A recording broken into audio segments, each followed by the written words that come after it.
આજથી 21 ઓગસ્ટ સુધી ચાલશે સંસદનું ચોમાસું સત્ર। 15થી વધારે બિલ સંસદમાં કરાશે રજૂ। ઓપરેશન સિંદૂર સહિત અન્ય મહત્વના મુદ્દા પર ચર્ચા માટે સરકાર તૈયાર। વિપક્ષ પાસે વ્યક્ત કરી સહયોગની આશા।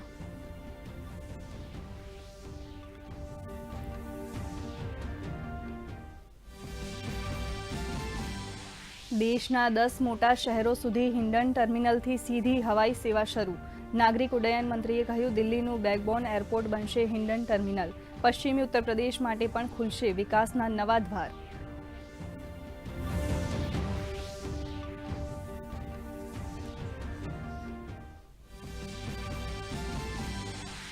ઉત્તર ભારતના રાજ્યોમાં શ્રાવણના સોમવારે ગુંજ્યો હર હર મહાદેવનો નાદ।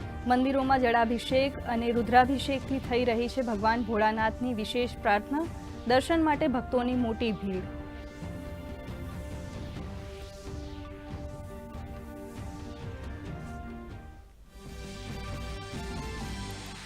ગઢ ગિરનાર પર મેઘમહેર થતા જોવા મળ્યો નયનરમ્ય નજારો। ભારે વરસાદના પગલે દામોદર કુંડ છલકાયો। સોનરખ નદીમાં આવ્યું ઘોડાપૂર। મોટી સંખ્યામાં પ્રવાસીઓ પ્રકૃતિનો આનંદ ઉઠાવતા જોવા મળ્યા।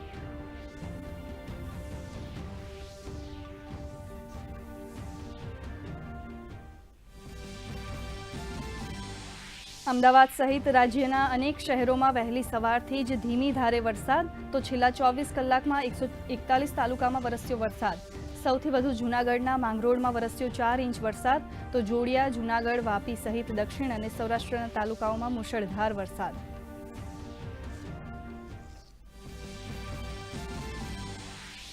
ટોલ માપ તંત્ર દ્વારા વિશેષ ડ્રાઇવના ભાગરૂપે 267 પેટ્રોલ ડીઝલ પંપ પર રાજ્યવ્યાપી દરોડા। નિયમ અને કાયદાનો ભંગ કરી ગેરરીતિ કરતા 16 પેટ્રોલ ડીઝલ પંપ ઉપર કાયદેસર કાર્યવાહી કરીને વસૂલાયો દંડ।